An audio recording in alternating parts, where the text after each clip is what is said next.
You're talking about the shirt? Kai got one, and he wears it around. No, not me, my son, Kai. It says Brookfield Bombshell. Okay, fine.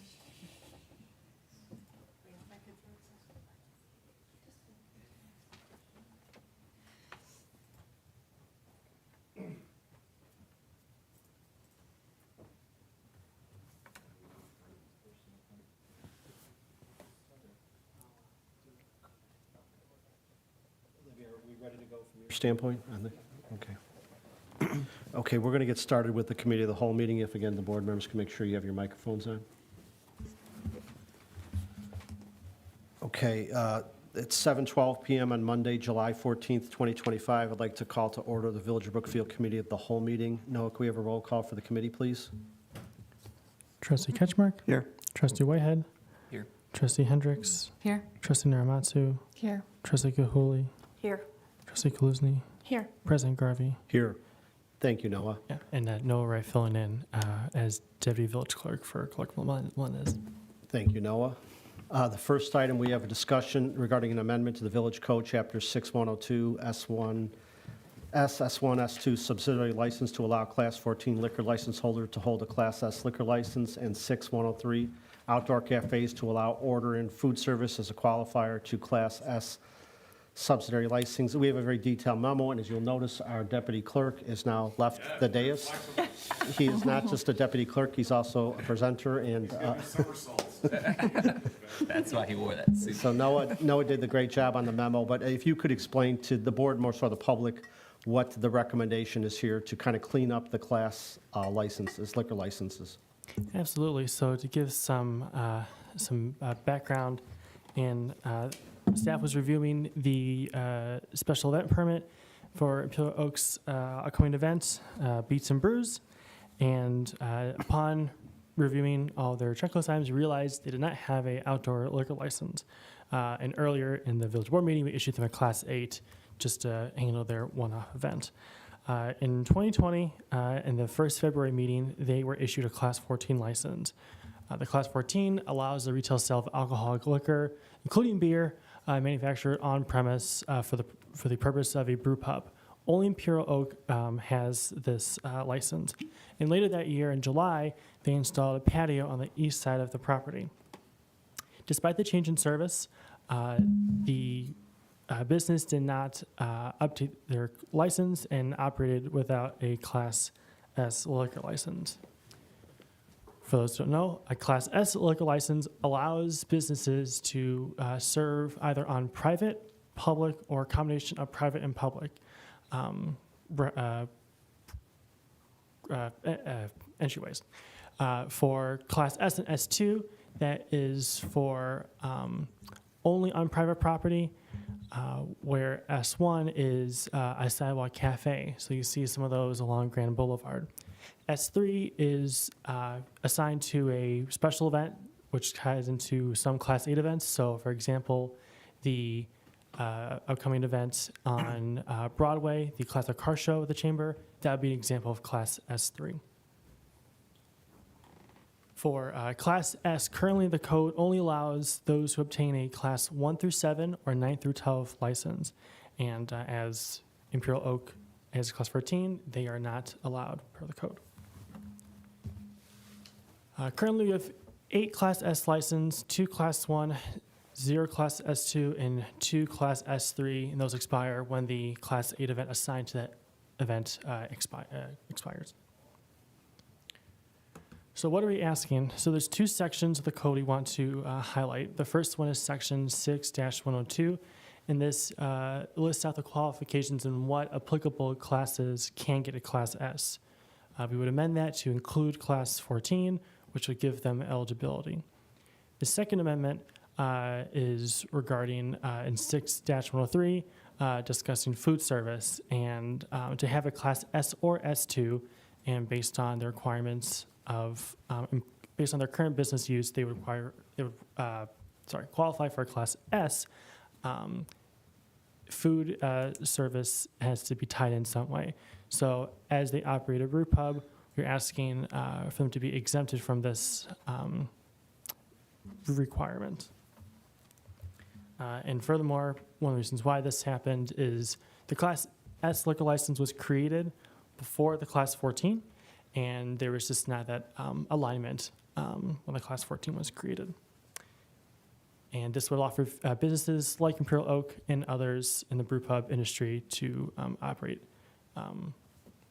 like this in the future. And I'm happy to answer any question you guys may have. If I could just add, one additional comment. This came to our attention because Imperial Oak has been operating an outdoor beer garden for some time very successfully with limited or no issues from the village. We discovered, however, that their, as Noah just said, their liquor license doesn't technically allow that. And this will clean that up. And from a staff perspective, we have no concerns with it, but we need the village board to obviously amend the village code if you're in line with our thinking. Sure.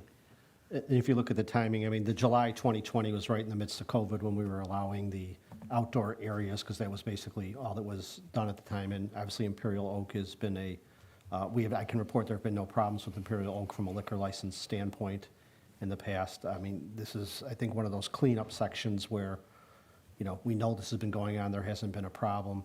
And in terms of the food service, we knew that Imperial Oak was specifically a brew pub and there was not specific food requirements. We do know that they have food trucks, they host food trucks on their site and allow things like that to happen. But I think the board is well aware of what Imperial Oak is. And right now, they're the only brew pub, as you mentioned, but, we're not adverse to attracting other brew pub establishments, and this might help attract them if this is a little bit cleaner, I think, so. Where would a place fall that allows alcohol service, gambling, and no food? We talked about this years ago.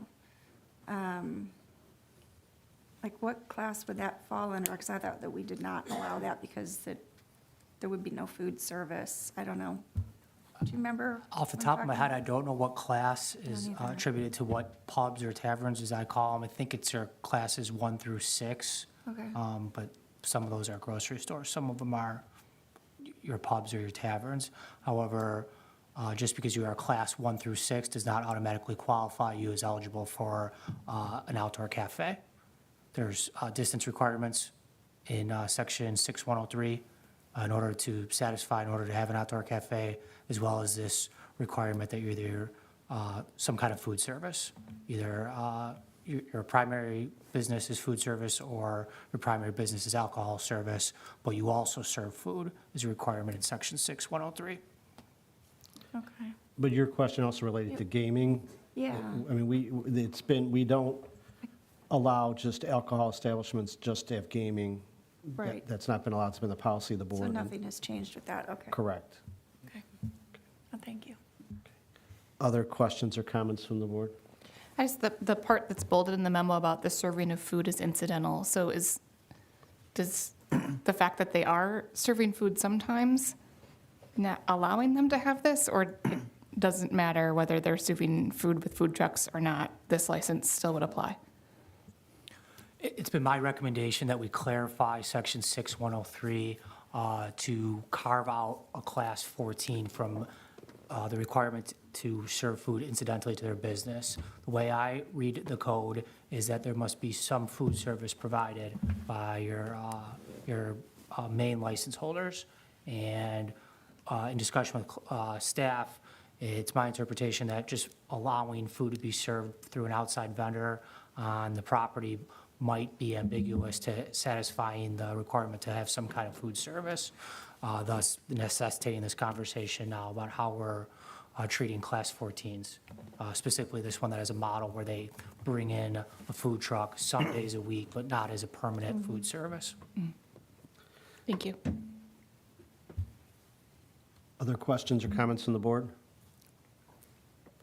So we have time to discuss this and vote on it on the meeting of the 28th. I mean, there's no specific event coming up that's a conflict or anything at this point, so, okay.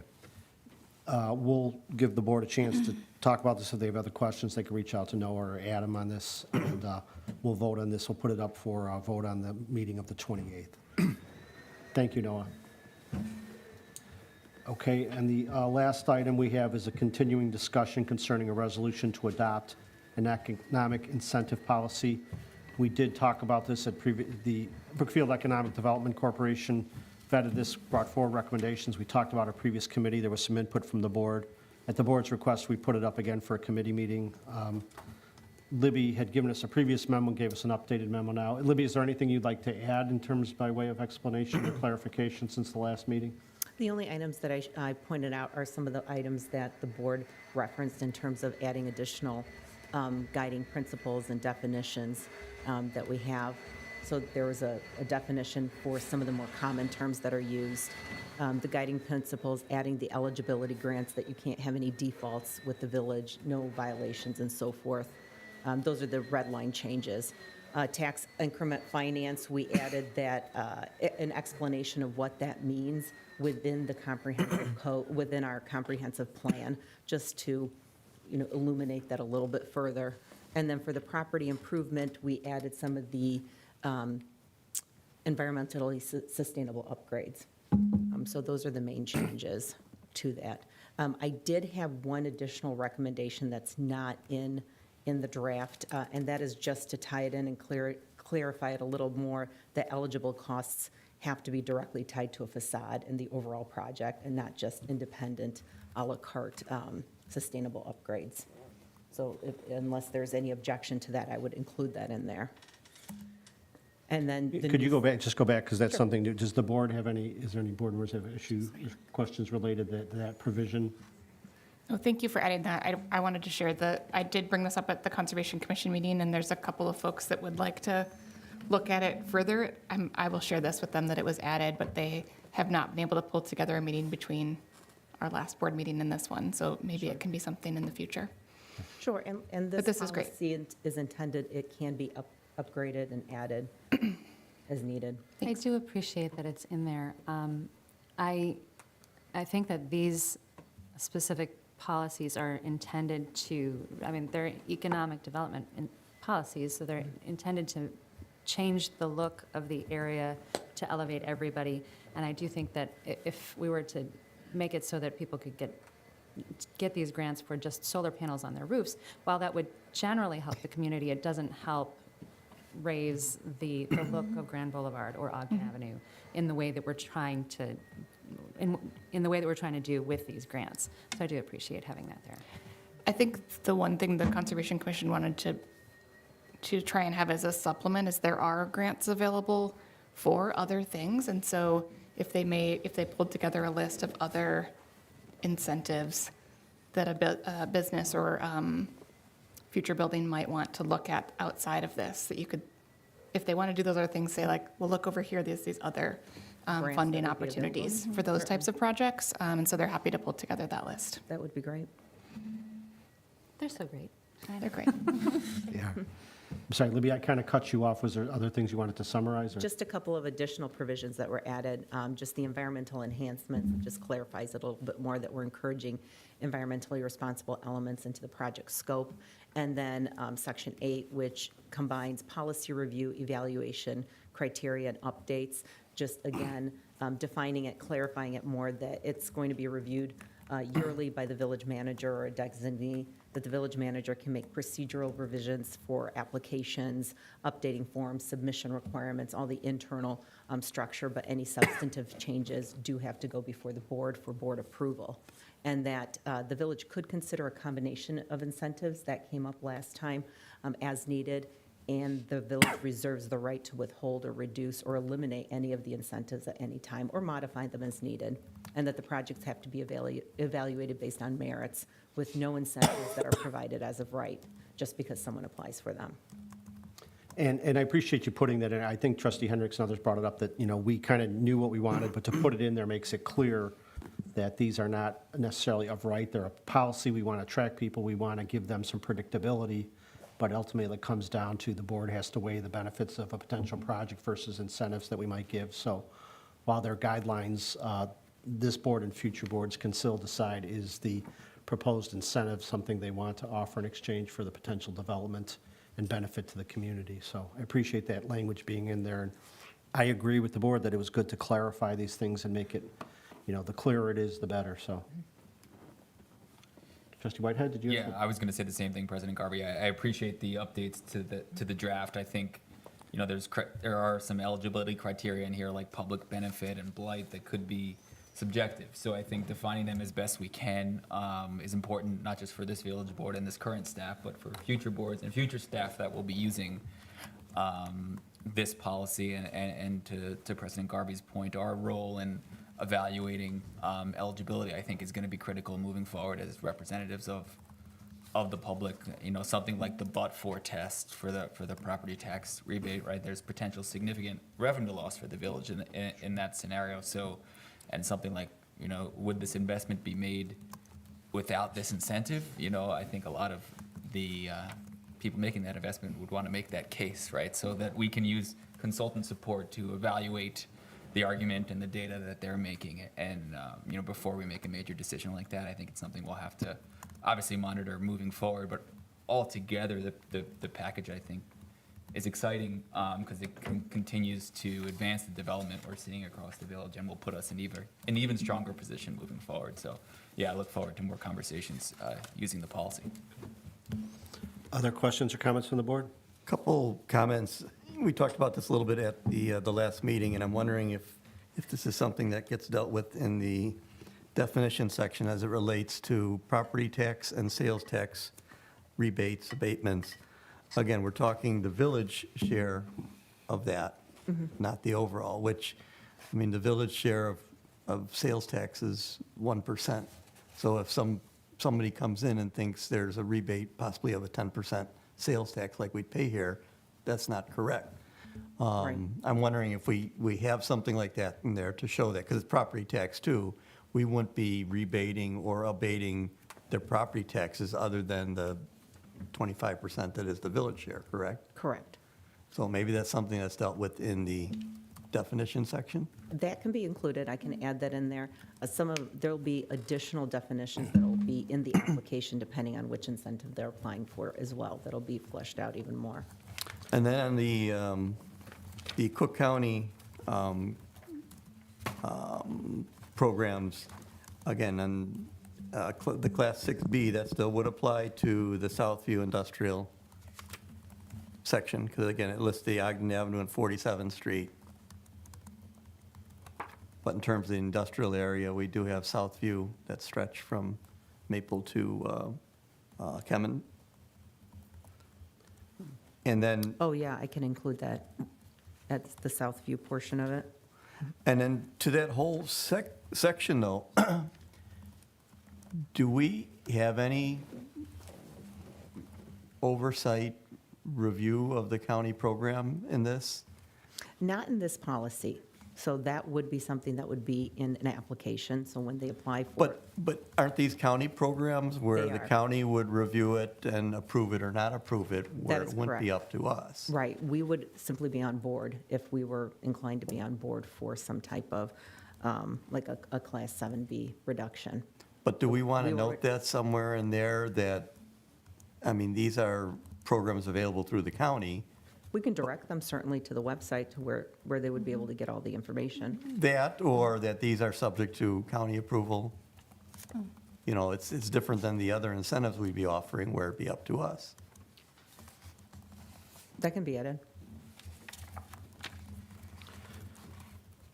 I agree with Trustee, especially, making it clear on it's the village's portion of the tax. I understand it could be in the application, but I think it's important to clarify in the policy, whether it's sales tax or property tax, that it's the village portion or village share, just so, the whole point of this document is clarity and predictability for the developers. So I think just adding wherever it talks about tax abatement, whether it's property or sales tax, that it be clear that it's the village portion of it, I think is important. I can add that language in there, that it's the village portion.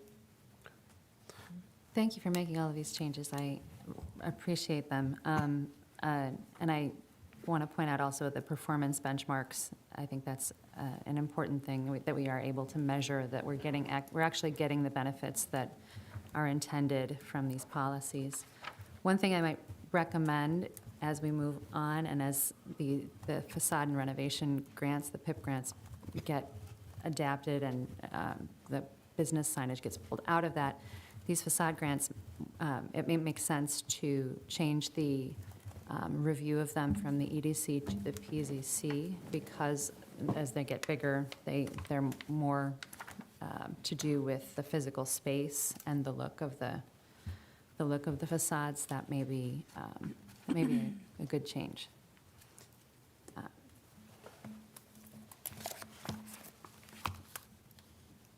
Are you saying, suggesting changing that now or in the future if the projects get? I am.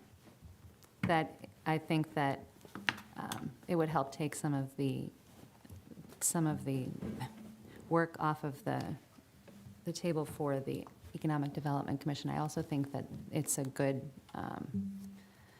task for the Plan Commission, because it's so architectural and because of its nature.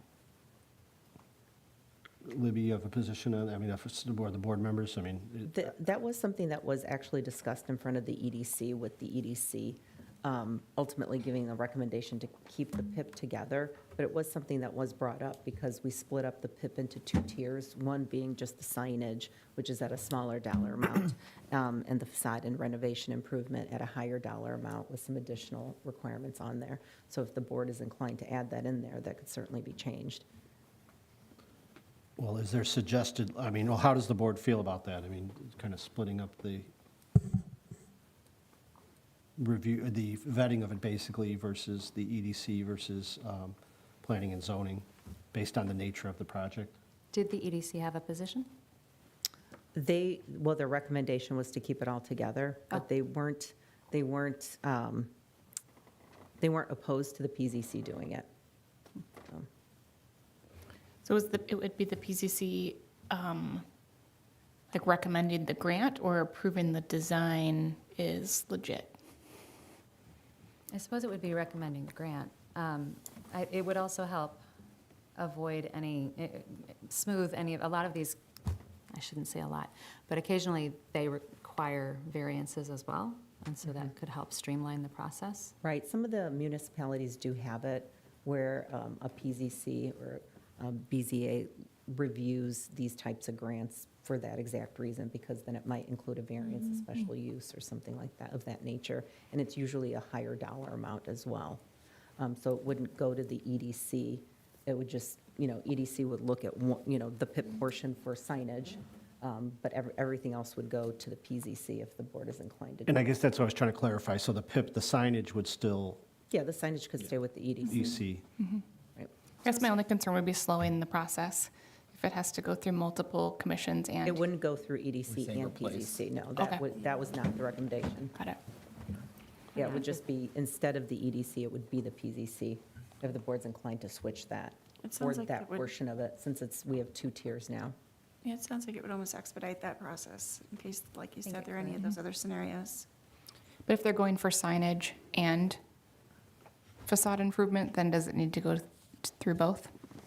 We didn't quite get that far. I would have to. I would think We made it the would.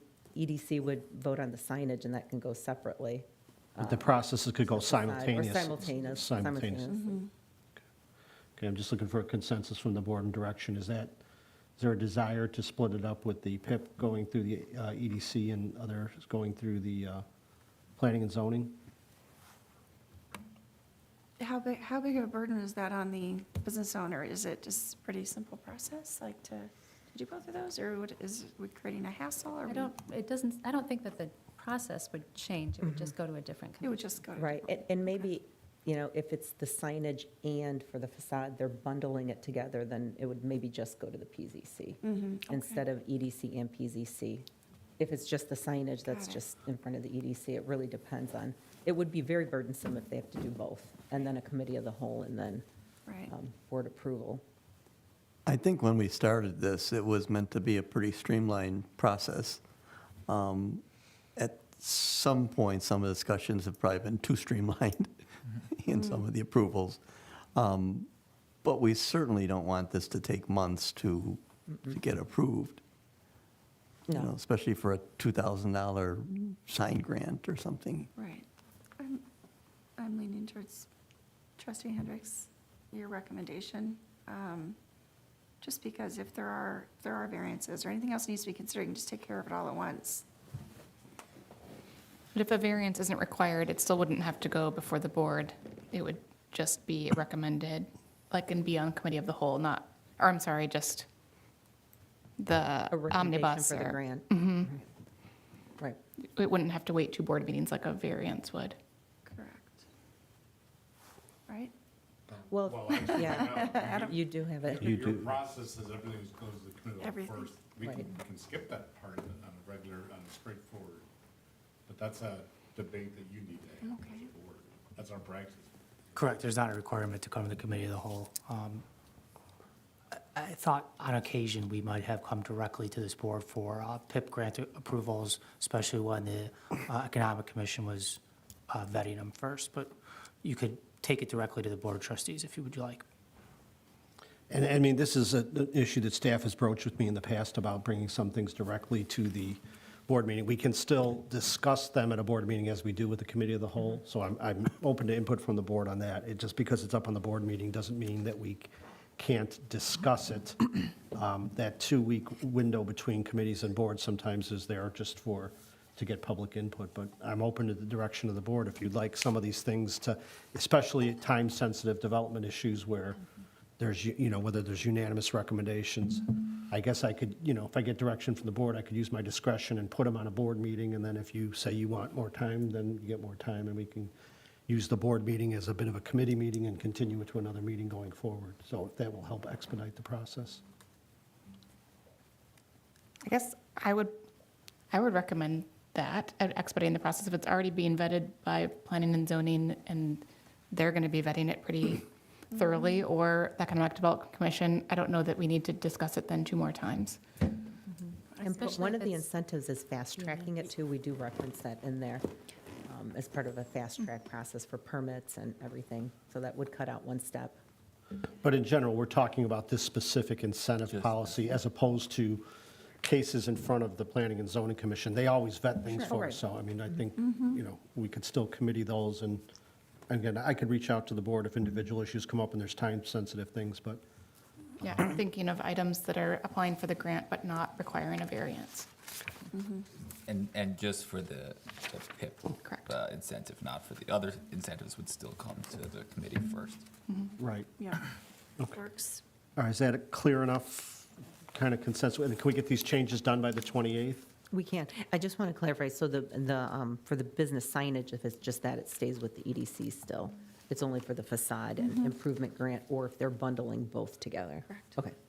I think Yeah, it's, that'll be easy enough. keep the signage with the EDC. I mean, I think that's been the consensus from the board. Yes. Okay, anything else we need to clarify? No, that'll be. Okay, so let's put this up for the 28th, and if there's any questions, again, we do want to move this forward, but we want to get it right, and obviously, it's always subject to revision, so let's put it up on the 28th. Okay. That ends the items we have up for, thank you, Libby, and thank you this has been a lot of time from staff, the EDC, a lot of input on this, the board has a lot of input, and the changes were very productive, so thank you and this is a very important document going forward, so I appreciate all the time on it. So that ends the items we have about the committee of the whole. I will again open up to public comment. Is there anyone on this side that has any public comment? Anyone on this side that has any public comment? Okay. I regret to inform that the Brookfield 10U All-Stars did lose to a very good LaGrange Park team, so they will finish second in the district this year. Congratulations to Coach Melendez and the girls, but they made a nice run, but they lost the first game, so there will not be a second game tonight, so. That ending the items we have on the committee of the whole at 7:40 PM. I'd entertain a motion to adjourn the committee of the whole. So moved. Second. The motion was made by trustee Gahuli, second by trustee Naramatsu. Roll call, please.